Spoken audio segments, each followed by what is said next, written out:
buckle up, ladies and gents, because we're going to be taking a look at what new Air Force recruits go through in boot camp. What does that look like? I don't know. Let's check it out. Let's check it out. Move forward, move forward. Let's move on.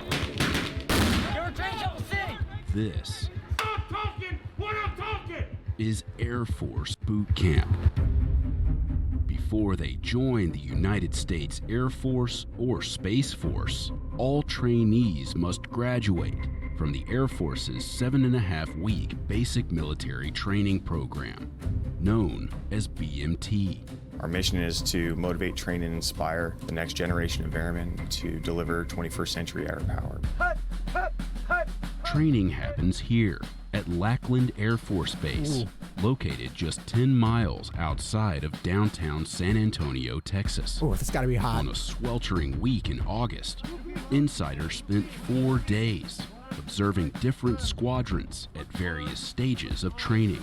Whenever I said I was going Air Force, everybody's like, oh, the Chair Force, like basic's gonna be nothing. And I was sitting there thinking, man, I should have went another route. This is gonna be way too easy. You're wearing your failure all over your face. And I could not have been more wrong. We'll just, we'll keep it going. We'll keep it going. We'll just, I'm not going to say anything. We'll just keep it going.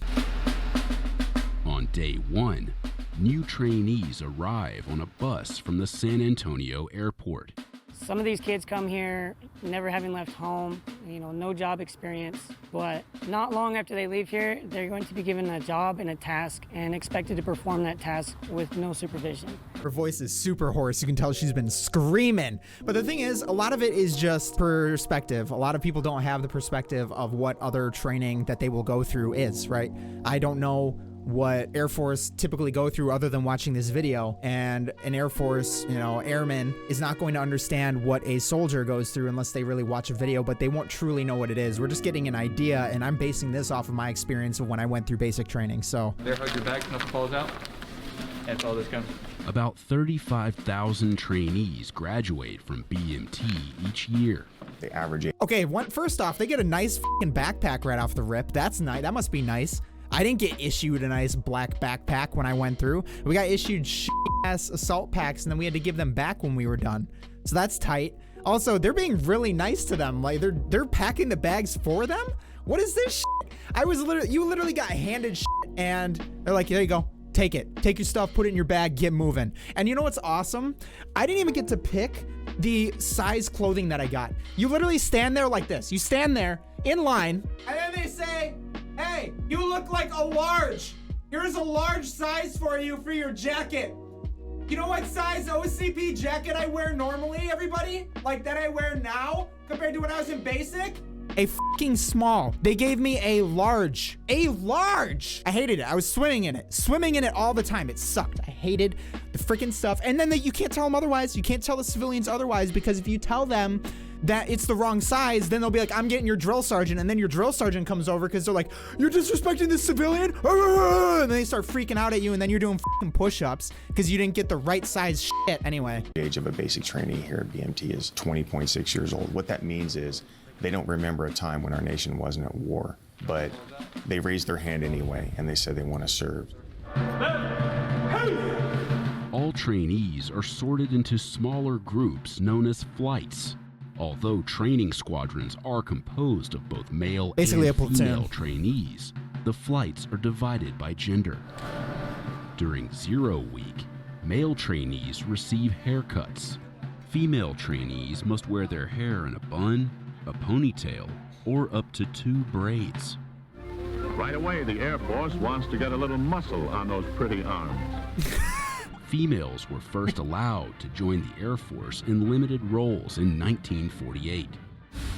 And in 1976, began being accepted on an equal basis. Bro, they get nice fucking water bottles. You know what we were issued? Motherfucking canteens that have been used over and over and over again.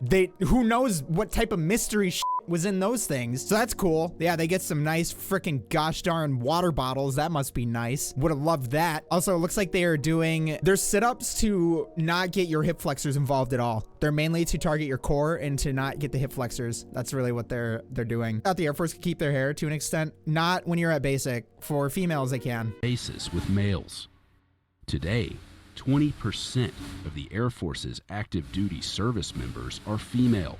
along with about 25% of all trainees at BMT. Trainees learn how to line up and march in formation from their military training instructor, or MTI, which for some can be easier said than done. Everyone's been there. Everyone's been there, dude. There you go. Leave it all on the track. Mornings at BMT begin at 0600 with physical training. 5 seconds. Come on, man. Keep going. All right, you're done.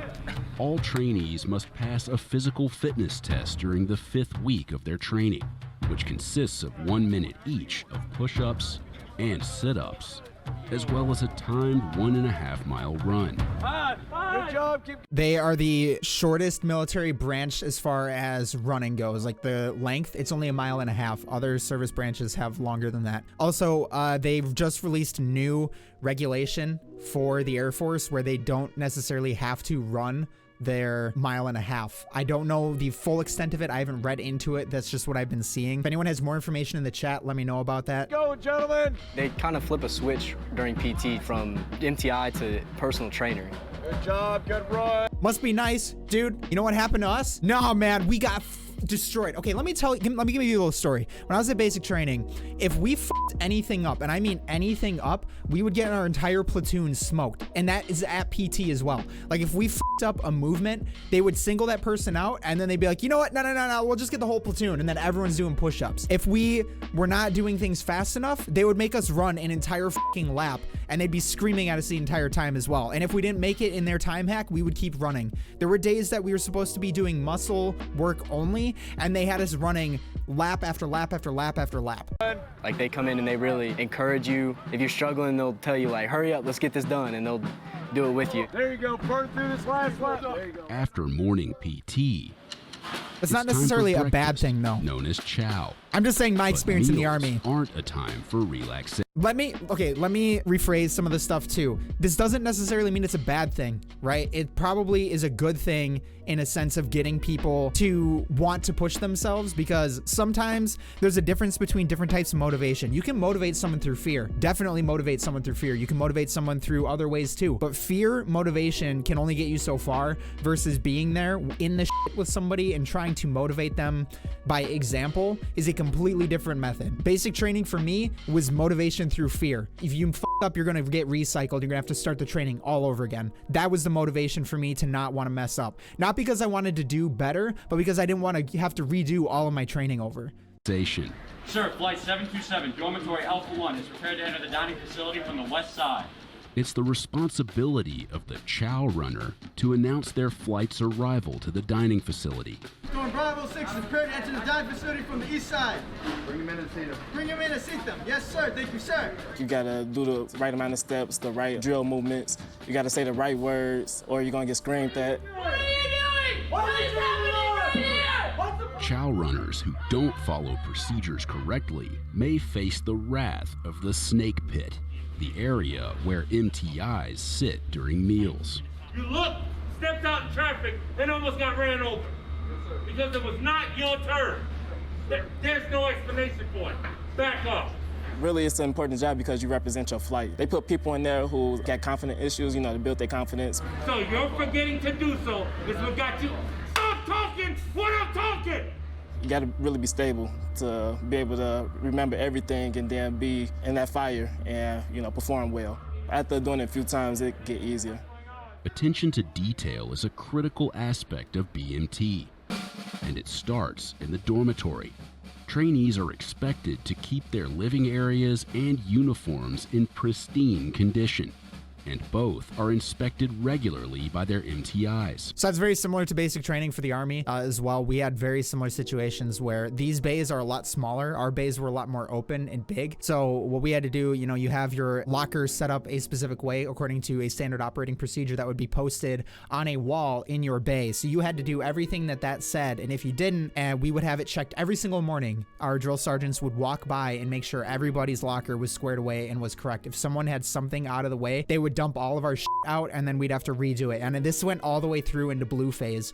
If you don't know how basic training is split up, it's red, white, and blue phase, blue being the last. So they still our entire lockers up because we didn't have things correctly set up according to the SOP, because of what they're kind of talking about is attention to detail. That even though things may get a little bit lighter in some aspects when you get into blue phase, as far as the drill sergeants not being quite like they are during red phase, the initial phase, but they still were looking for that attention to detail. There's a plethora of things that they have to make sure are perfect down to the T, and if they aren't, we're gonna let them know that this does not meet the standard.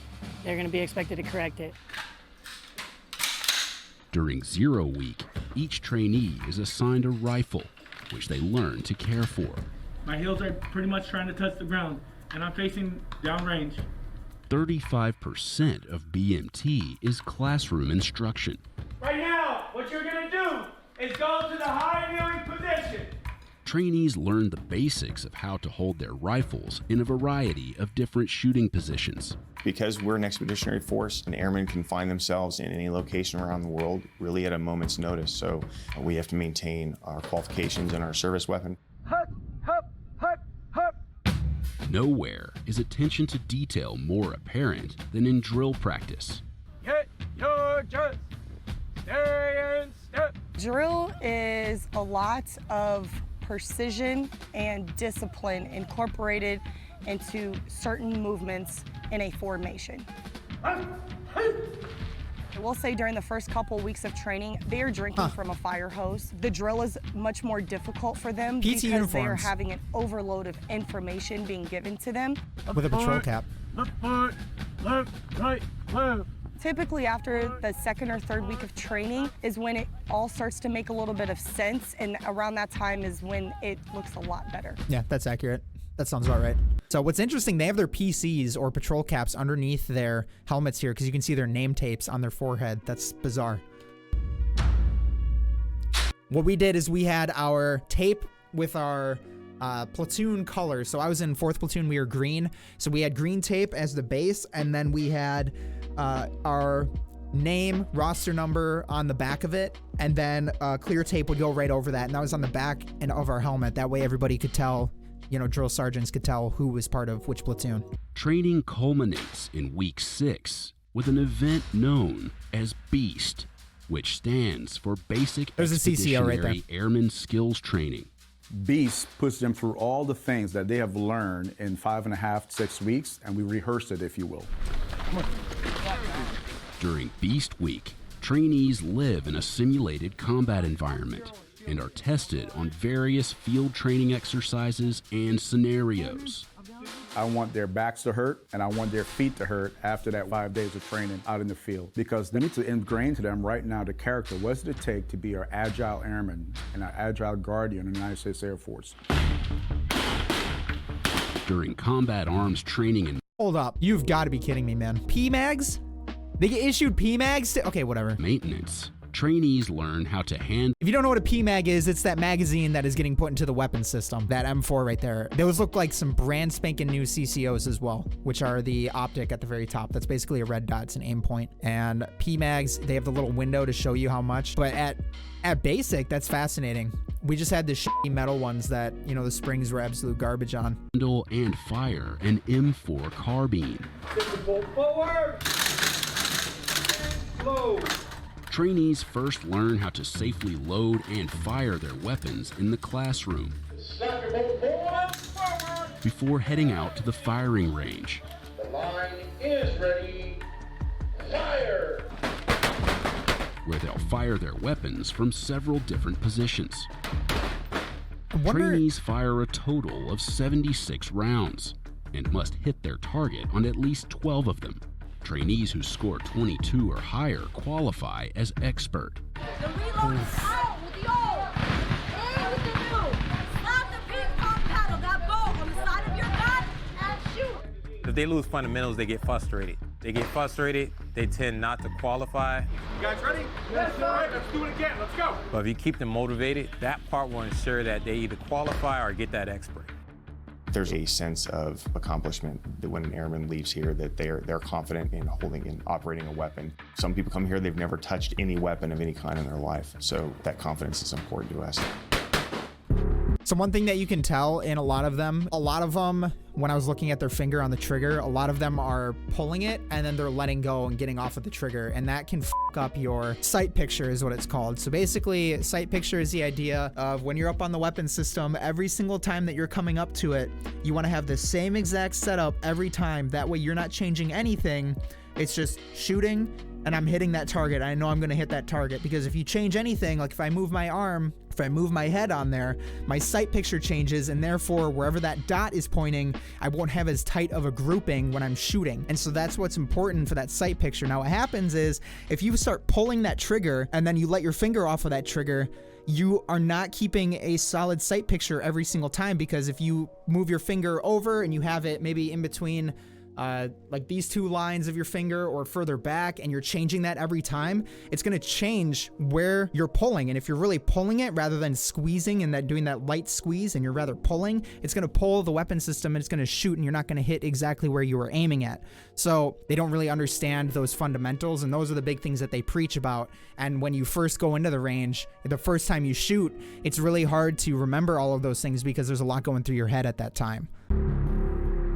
Trainees don gas masks during CBRN training, where they learn how to protect themselves during a chemical, biological, radiological, or nuclear attack. Let's go, they have the full kit on now, man. That shit sucks. Trainees run through a simulated attack and conduct post-attack reconnaissance of their surrounding area, where they check for damage, as well as any unexploded explosive ordnance. Due to COVID-19 protocols, trainees are not exposed to any dangerous chemicals during BMT, but training that does include exposure is scheduled to return in early 2022. 2 feet, 2 feet, 2 feet, 2 feet, 24 inches. So does that mean? I believe it's 97 degrees right now, and the gear that they're wearing adds about 15 degrees of body heat. So it's challenging both physically and mentally. I know it's hot, I know it's miserable out here, but you need to make sure you're paying attention.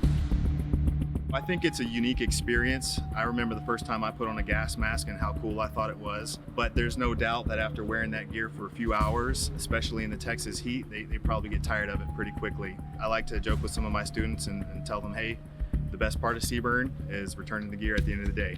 True. OVP1, what is OVP1? What's OVP run? Figuring out how to... It sounds like they don't do, because of COVID, sounds like they don't do the chamber or the tear gas chamber or CS gas chamber. Coordinate with your team. That would be the most difficult part, especially in like all that really clunky gear. It's hard to move around, but it was still fun. Good old mop. Trainees are also trained in Tactical Casualty Combat Care, or TCCC, which teaches them how to perform potentially life-saving first aid in combat. Once I go through once, I'm going to go back to the opposite direction. That's what's going to create that direct pressure. The trainees learn how to properly apply tourniquets, as well as how to evacuate a wounded airman to safety. High and tight. Skills they'll need to know when it comes to the culminating event of Beast Week, simply known as the Village. The trainees' mission is to infiltrate the village and rescue an injured airman located somewhere inside. But the sounds of gunfire and explosives, along with the presence of role players acting as opposing forces and innocent bystanders, make for a stressful environment. We all kind of rushed in and then didn't really know what to do. We were all just kind of like looking around like, what the heck is going on? We had a plan and then it completely fell apart. Like as soon as we walked through, pretty much it fell apart. Bang, bang, bang, bang, bang, bang, bang, bang, bang, bang, bang, bang, bang, bang, bang, bang, bang. We are responsible for throwing the different scenarios at them, having them feel the pressure while they're out here at the village. That way they can actually use their minds and think about what it is that we've taught them and trained them on in a scenario where they're actually under pressure. Put your hands above your head. Put your fingers, put your feet. Trainees are taught how to defuse situations with opposing forces and are instructed to use minimal force on those who are non-compliant. What do you do when they don't comply? But the stressful environment can cause some trainees to freeze. Can I see? Oh, thank you. Or overreact. Drop your whip on the ground. Put your hands up. Some of the things that I see most of the time, which is very... So, okay, this is the thing that I don't understand. I understand they're putting them in a stressful environment, and we had things that we had where we had missions that we would run on our 3 FTXs. I get that. But a lot of them weren't necessarily related to situations like this. And I find it interesting in what their reasoning is, what they're doing right now. I get the whole idea of getting them into a stressful environment, but having them understand how to diffuse situations, maybe that's part of, you know, the stress. But a lot of the missions that we were running when we were doing at basic training, a lot of them are very much related to just high stress. You have a casualty. What are you doing? This person has this type of injury. What are you doing? You know, they have a leg injury. They're bleeding out. What do you do? Tourniquet. Okay. He has a sucking chest wound. What are you going to do? And you'd sit there and be like, what are you going to do? You're running out of time. Blah, blah. You know, that's the type of thing. Rather than having the drill sergeants necessarily be like, here, take my gun. What are you going to do? That seems more of like a specific mission set for a certain MOS rather than it being, I don't know. That's the way that I'm personally seeing this. Like, it is a good way of getting them under stress, but at the same time, it almost seems like to me, a certain MOS is going to be dealing with those type of situations. Detrimental to our force is trainees utilizing deadly force when they're not supposed to be. Why did you shoot me?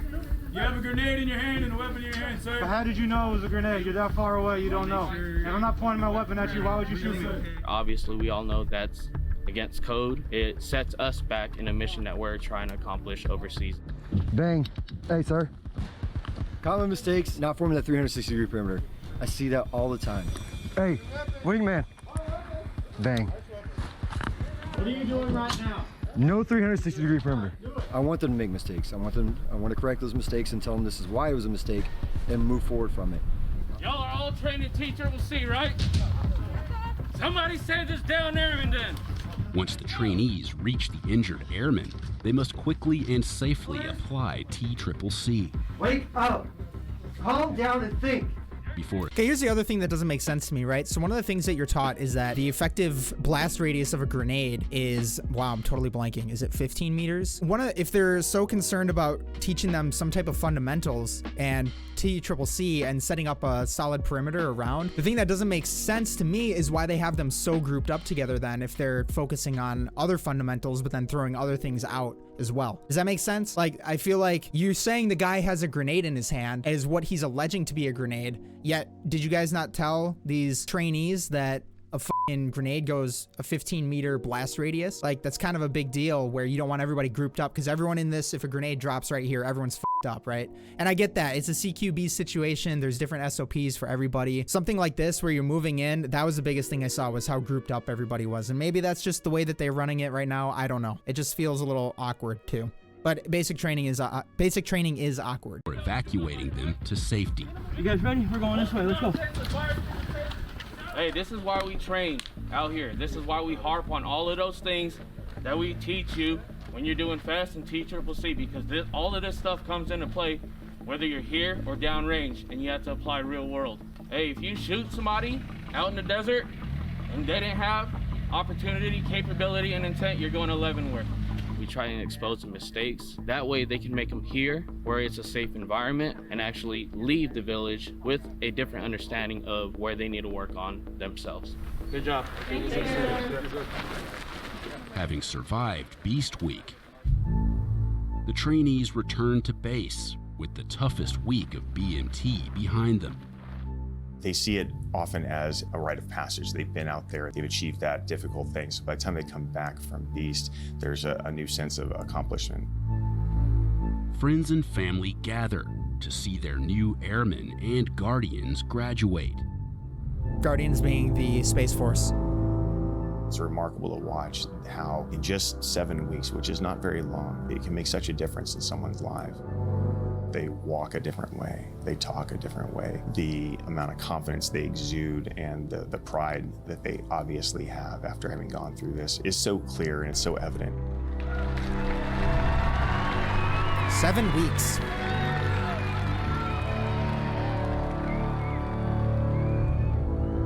I went through 10 weeks. I think the Marine Corps does 13 for just initial entry training for that basic training boot camp. From basic military training, airmen and Guardians head to technical school to start the next chapter in their journey in the U.S. Air Force and Space Force. Those who joke about us being the chair force, I would tell you, well, it's easier to sit on a chair than it is to sit on a rock. We must outthink our enemies every single day and how we fight. But what I would tell those who joke is to stand the posts because we have a nation to defend.